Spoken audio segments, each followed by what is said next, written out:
第二位講者就賴永廣博士先。咁我交俾賴博士先好冇？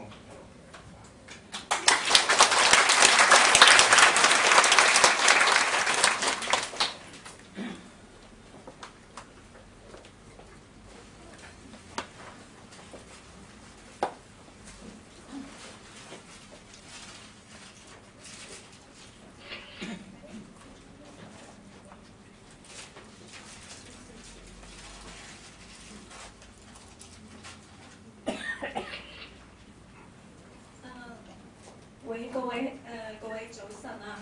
咁我原本諗住講最後嘅，但係估到掉咗第二下。咁今日我講嘅咧，主要係睇下任劍輝點樣即係可以喺舞台上面成功咁樣成為一個著名嘅律官，同埋想睇下究竟咧喺佢演繹嘅美男子裏邊咧點樣美法，點樣去成功，佢係。即係點樣美，我哋就睇下。咁在座好多同學、好多朋友都係女士啦，咁亦都有啲男士，我就想你哋都知下睇下自己係咪靚仔啦，同埋靚仔係咪真係咁樣啦嚇。咁第一個咧，我哋今日會講嘅嘅幾題就係咩叫美啦，任劍輝同美男子嘅外在美啦，同埋任劍輝成功演繹美男子嘅關鍵。仲有真正嘅任劍輝同埋美男子嘅外在美啦嚇。任劍輝咧其實演繹咗唔少古代嘅美男子，都獨具風采嘅，例如洛神嘅曹植啦，李後主嘅黃李煜啦，帝女花裏邊周世顯啦，打錯字啦，好啦，佢喺粵劇上面佔據咗領袖地位。咁任劍輝究竟具備啲咩美男子特質咧？喺回答呢個問題之前，我哋就要探討一下咩叫美啦嚇。所以咧就以下講嘅又會少少關於我哋中國歷代點樣定義嘅美咁我哋就可以判斷任劍輝究竟具美咧。呢個係呢個任劍輝裏邊其中李後主嘅造型嚇，好靚。好啦。我哋咩叫美咧？喺呢個許慎嘅《說文解字》裏面話美咧就甘也，甘美也。其實咧美咧係甜嘅意思，美甜亦都係美。咁其實中國人對美嘅定義咧係指甜嘅感覺。咁甜嘅感覺咧係指令到你心裏邊感覺愉悅。許慎咧解釋美嘅來源咧，亦都話從陽從大，因為個美字咧就係個陽從大㗎。咁胡曉輝先生提出咗話，中國就係以大為美，即係大就靚㗎啦，係啊。咁從美嘅感覺係從美國開始㗎。咁牛津喺英國牛津字典裏邊咧解釋美其實同中國一樣嘅。點樣為之一樣咧？因為佢嘅美係指喺人嘅感官上面，包括視覺啦、聽覺、嗅覺、味覺或者心靈上面感到愉悅嘅咧，就係屬於美啦。所以同中國定義一樣嘅。當你覺得某啲嘢靚係因為佢係令到你嘅感官覺得開心嚇。好啦，詞源解釋美嘅時候咧，就美或指美好嘅意思，係指容貌、聲色或者才德品質嘅好。咁亦都係指才華出眾咁啦。咁所以中國嘅美咧，唔係淨係指外表㗎，亦都係包括咗係俾人一個五官上面一個美好嘅愉快嘅感覺，心靈上面嘅滿足，咁為之美嘅。好啦，任劍輝係咪一個美人咧？陶傑話咧，任劍輝本人咧，只能夠話佢相貌清俊，一股英氣，但係咧絕不豔媚嘅。咁即使台下嘅任劍輝咧，亦都唔係如果佢唔係一個即係話姿態嫵媚樣子美豔嘅美人，但係台上嘅任劍輝咧，其實佢演繹咗唔少嘅美女同埋美男子㗎。咁例如好似1951年嘅時候，佢曾經演繹咗絕色才女萬麗君啊。咁亦都演繹咗唔同嘅美男子。咁我今日就主要講美男子啦。呢個係任劍輝演繹嘅古代美男子啊！真係好靚仔㗎，我哋睇到都心動啊！美男子其實需要啲咩條件咧？任劍輝具備啲條件，即係有冇具備啲條件？我哋想即係知道究竟點樣可以做到美男子咧？我哋要睇翻古代點樣記載啲美男子啦。首先咧，美男子咧喺晉代嗰陣咧就有呢個韓壽同埋呢個潘安啊，你哋都熟㗎，潘安人嚇。咁關於韓壽點較少。我哋講睇潘安啦，潘安就話佢話美之兒啊，話佢即係呢個史書上面記載咧，話佢美之兒，咁就話佢出去嗰時候去到洛陽度咧，就會拎住把弓出街嘅時候，啲婦人係會咧聯手咧圍住佢咧，向佢投擲啲水果㗎，咁佢就滿載而歸㗎嚇。係啦，咁就可以見到咧，所謂美之兒咧，其實點出咗佢嘅俊美，係源於佢嘅外表同埋佢嘅儀態啊。好啦，就《世說新語》裏邊形容潘樂咧，就妙有姿容，好神情啊。嗱，呢個咧意思咧，佢嘅美嘅元素點樣成為靚仔咧？就有顏姿色容貌同美好嘅神韻行為。佢嘅美好嘅姿態咧係吸引人嘅風度儀表啦，好吸引嘅。咁但係關於潘樂嘅樣係點嘅？究竟佢點樣靚仔法咧？史書上冇形容啊，即係冇介紹佢鼻係點啊，佢眼啊點啊，冇介紹嚇。好啦，但係有樣嘢就係特別嘅，就係話有記載就潘樂有一個所謂碧玉之稱啦。喺《世說新語》裏邊咧講潘安人同夏侯湛咧兩個美男子走埋一齊嘅時候咧，啲人話佢練碧啊。咁呢個碧大家都知道係碧玉碧啦，碧玉係得兩隻色嘅啫，一隻綠色，一隻白色嚇，梗係肯定唔係綠色㗎啦，係咪？咁邊個見就一定係白色嚇。咁白色嘅感覺咧，即係話咧係啦，好貞潔、好美麗嘅意思，好俾人感覺係潔白無瑕。咁所以由此推斷咧，其實即係白淨嘅皮膚係俾人一個所謂白璧無瑕嘅感覺啦。美男子嘅條件就第一個就係白雪雪啦嚇。嗱好啦，跟住《世說新語》裏邊咧有講王義府啊，呢個係真係㗎。王義府亦都係個美男子吧，佢嘅手咧同嗰啲白玉塵筆個色水係一樣㗎，因為咁白嚇。係啦，咁當時咧仲有一個美男子咧叫做裴叔則啊，佢就啲人稱佢做玉人啊，話每次喺街度見到佢咧就好似玉山上行咁，就光影照人㗎。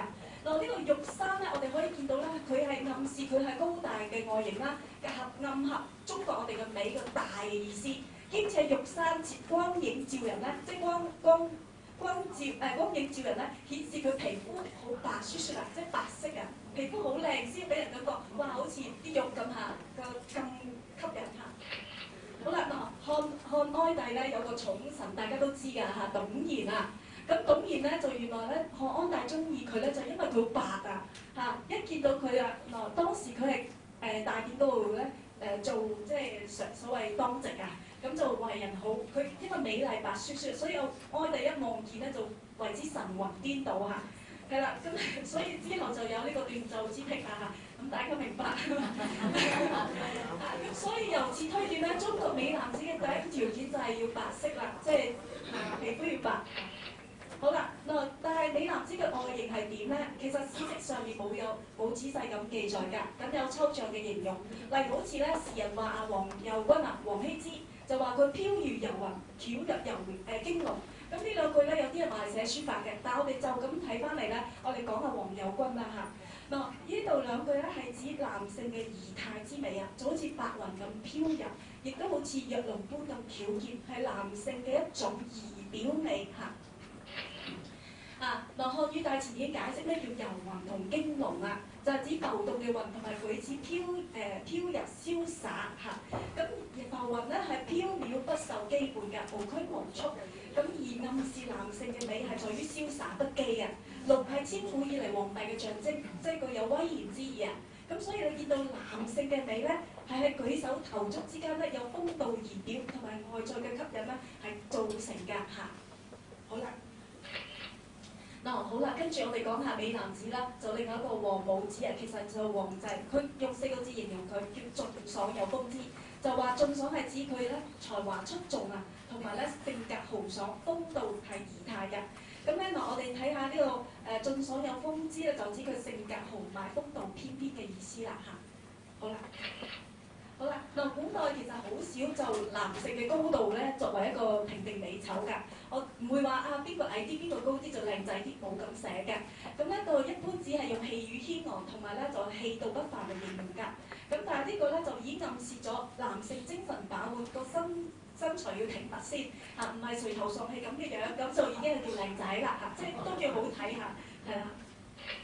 好啦，美男子嘅面容應該點咧？我哋可以從今日嘅評論面睇到啦。嗱，黃希之咧曾經見過呢個叫杜汶志一個靚仔啊，咁就形容咗佢嘅樣係點咧？話佢面如凝脂，眼如點漆，似神仙中人。哇！原來靚仔咧係驚為天人㗎，咁就可以係啦，就可以睇到咧，即係話靚仔咧係皮膚原來係滑雪雪，好似啲凝脂咁嚇。咁咧白淨好豐厚，啲雙眼係炯炯有神㗎，咁就好似點漆一樣。嗱，據我推斷嚇，所以眼如點漆咧，即係話眼珠一定要大或者黑亮啦，咁遠處先見到嘛。咁或者係眼白比較多，眼珠亦都好清楚。咁不論係1同2咧，隻眼係要大嘅先睇得清楚嘅嘛嚇。咁所以咧，亦都暗合呢叫中國嘅以大為美嘅標準啦嚇。好啦，我哋最後就係講中國古代美男子大概係有以下5個條件嘅，你哋有冇咧嚇？第一就係白色嘅皮膚，第二係面如凝脂，第三就眼睛點漆有神，另外英偉嘅外形，仲有吸引人嘅男性儀表。好啦，哇，係咪咧？係咧，你哋覺得係咧？係啦，所以冇辦法，即係我一睇知道咧，其實舞台上嘅任劍輝係符合晒所有美男子嘅條件嘅，係。好啦，舞台上嘅任劍輝係符合晒所有條件㗎嚇，再加上佢精湛嘅演技咧，就演繹咗男性嗰種儀表啊，咁所以佢嘅成功咧係自然嘅事啦嚇。我哋睇下佢點樣演繹男性嘅儀表嚇。嗱，佢點樣成功咁演繹咗美男子咧？男性嘅俊美咧，除咗美好容顏啦，主要來自儀表嘅魅力嚇。咁任劍輝咧演繹各種美男子嘅時候，能夠掌握佢嘅要訣啊，展現佢哋唔同嘅儀表嚇。咁所以咧，梁漢威先生咧曾經話佢啊，即係傳媒春秋去讚賞佢，話佢咧係能夠掌握男人嘅唔同性格㗎。好啦，嗱，舞台上嘅任劍輝咧能夠掌握演繹美男子嘅風度儀態啊，加上華美嘅服飾咧，令到女戲迷真係神往㗎嚇。咁呢度有一句評論咧，曾經話咧，任姐係女扮男裝，反串文武生咧。由於扮相俊俏啊，風度瀟灑，絕無兒女態嚇，令到不少太太少女嚇，甚至馬姐都為佢神魂顛倒㗎，所以有戲迷情人之稱嚇。係啦，神魂顛倒嚇。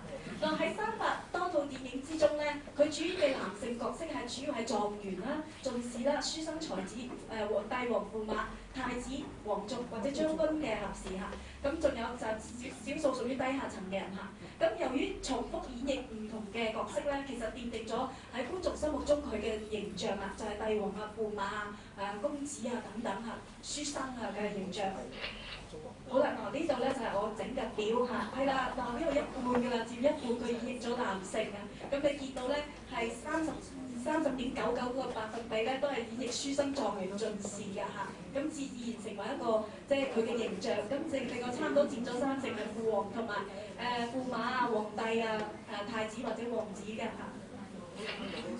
好啦，因此就確定咗喺我哋心目中嘅任劍輝啦嚇，你睇下呢張都好靚仔嚇，佢笑得好開心嚇。喺眾多男性角色之中咧，佢演繹書生同才子嘅次數係最多㗎，亦都最得神髓。咁有評論認為咧，任劍輝明白自己咧，畢竟係女人，無論如何比唔上男人嘅紅豆豆，所以演文就嘅書生戲咧，就風流瀟灑嘅戲咧，佢就啱啱恰到好處啦，係啦。佢將女性嘅溫柔咧係帶入咗男性嘅角色裏邊，令佢演繹嘅美男子係獨具優雅嘅氣質㗎。佢以女性反串演繹下，剛好令佢演繹嘅美男子咧係帶點女性嘅柔和㗎。因此咧，胡振先生就話喺粵劇之中佢有女中丈夫之稱，亦都佢有一般男性嘅氣質同女性嘅和藹嘅慈愛。好啦，當佢演繹美男子嘅時候咧，能夠展現男性嘅獨特風度嚇，一般係以佢嘅女兒心細膩咁能夠演繹到男性嘅感情變化，令佢演繹嘅美男子係別具風采，亦都係因為咁樣而嚟嚇。咁所以佢演繹嘅美男子有唔同嘅情態令到咧，但係貫徹始終都係任劍輝嘅談吐舉止同埋唱腔亦都有佢自己特色。咁佢反串扮相係瀟灑不凡㗎，深受女戲迷嘅喜愛，有戲迷情人嘅美譽啦嚇。好啦，瀟灑不凡嘅稱咧讚揚咧係嚟自佢嘅演繹手法，其實係表現咗美男子嗰種態度同埋儀態同風度嚇。咁所以咧觀眾俾咗佢一個好高度嘅評價，話佢扮相氣宇軒昂，同埋話佢紅豆豆㗎。咁就佢顯現佢掌握咗男性獨具嘅特質，進一步掩護咗唔少嘅美男子嘅。好啦，呢個咧係佢扮演《紅樓夢》裏邊嘅賈寶玉啊。評論者認為佢風流倜儻啊嚇，咁咧就係令到咧嗰個評論嘅話，令到啲戲迷更加傾倒嚇。